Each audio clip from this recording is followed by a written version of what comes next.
आज हम पढ़ेंगे मेमोरी। ठीक है, अगर मेमोरी होती क्या है, जिसमें हम डेटा को स्टोर कर सकते हैं, फाइलों को स्टोर करके रख सकते हैं, क्या कहलाती है आपकी मेमोरी होती है। मेमोरी आपकी टू टाइप्स की होती है, एक तो होती है भाई परमानेंट मेमोरी, और एक क्या होती है हमारी टेम्परेरी मेमोरी। तो परमानेंट मेमोरी होगी जिसमें हम डेटा को लंबे समय तक सेव करके रखते हैं, और जो टेम्परेरी होगी वो क्या होगी आपकी, कुछ समय के लिए होती है।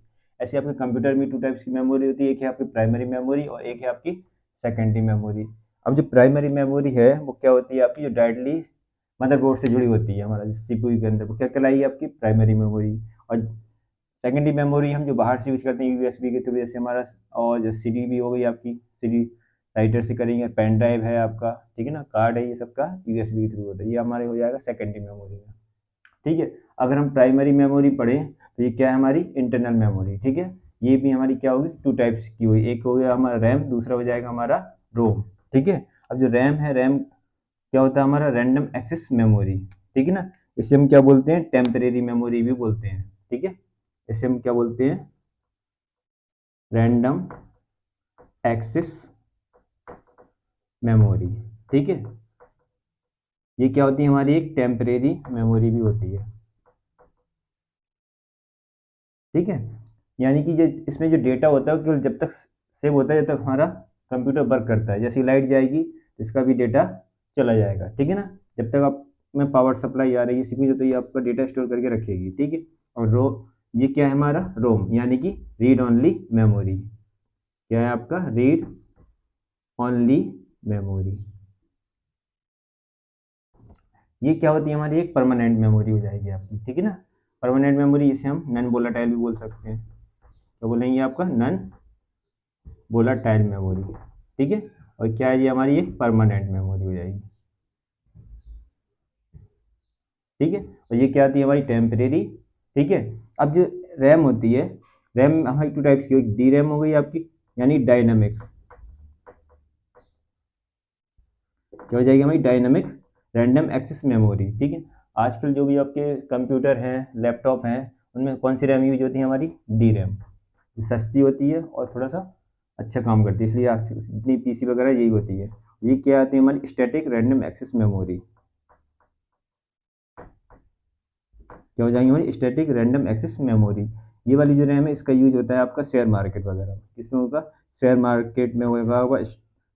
ठीक है, स्टॉक एक्सचेंज वगैरह में इसका होता है। अब इसमें जो डेटा होता है, इसमें डेटा बनाए रखने में क्या होता है, सिस्टम को बार बार रिफ्रेश करना होता है। क्या करना होता है आपको, बार बार रिफ्रेश करना होता है डेटा। और इसमें जो डेटा सेव होता है कि वो रिफ्रेश होने तक होता है, जैसे ही आपका रिफ्रेश हो जाएगा आपका डेटा चेंज हो जाएगा। ठीक है, ये आपका एसरैम का काम है, इसका हमेशा यूज होता है आपका शेयर मार्केट में। ठीक है, अगर हम इसकी बात करें, रोम, रोम मतलब है आपका क्या, रीड ओनली मेमोरी। ठीक है ना, तो इस जो क्या करता है, डेटा को केवल रीड करता है आपका। ठीक है ना, अब जैसे इसका यूज क्या होता है, कंप्यूटर में भी होता है आपका, और आपका जैसे इलेक्ट्रॉनिक डिवाइस हो गया, आपकी वॉशिंग मशीन है, इलेक्ट्रॉनिक कोई भी डिवाइस हो, आपकी कार है, कुछ भी है जिसमें हम टाइमर सेट कर सकते हैं।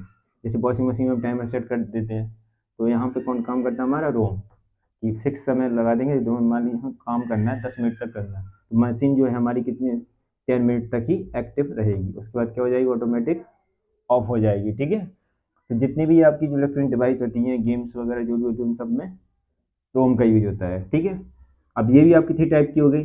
ये हो गया पी रोम, पी रोम का मतलब हो गया आपका प्रोग्रामेबल रीड ओनली मेमोरी। अब जो प्रोग्रामेबल रीड ओनली मेमोरी मतलब इसमें एक प्रोग्राम होता है आपका, जिससे केवल हम एक बार ही डेटा को सेव कर सकते हैं। ठीक है ना, और ये क्या होगी आपकी ईपी, ईपी रोम, यानी कि इरेजेबल,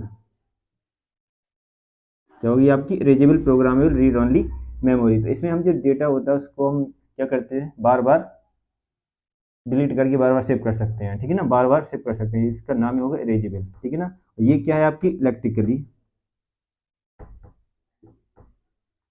इलेक्ट्रिकली इलेजिबल प्रोग्राम है रीड ओनली मेमोरी। इसमें जो डेटा को हम डिलीट करते हैं, चेंज करते हैं बार बार, किसके साथ ऐसे कर सकते हैं हम, आपका इलेक्ट्रिसिटी के द्वारा। ठीक है, तो ये हो गई आपकी क्या, इंटरनल मेमोरी। ठीक है, ये रैम थी आपकी क्या, टेम्परेरी मेमोरी, और रोम क्या हो गई आपकी परमानेंट या नॉन वोलाटाइल मेमोरी। ठीक, अगर हम सेकेंडरी मेमोरी में आ जाएं तो यहाँ इसे क्या बोलते हैं हम, आपका एक्सटर्नल।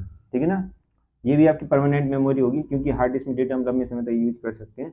ठीक है, तो पहला क्या आता है इसमें आपका मैग्नेटिक। ठीक है ना, अब मैग्नेटिक स्टोरेज में क्या आता है आपका, एच डी मतलब हार्ड डिस्क, क्या बोलते हैं हम इसे, हार्ड डिस्क, जिसमें हम क्या करते हैं, विंडो ऑपरेटिंग सिस्टम स्टोर करते हैं। इसमें क्या होता है, हमारा विंडो स्टोर होती है। ये भी कंप्यूटर का मेन पार्ट हो गया, क्योंकि जब तक विंडो नहीं डलेगी हमारा कंप्यूटर ऑपरेट नहीं होगा, ठीक है ना।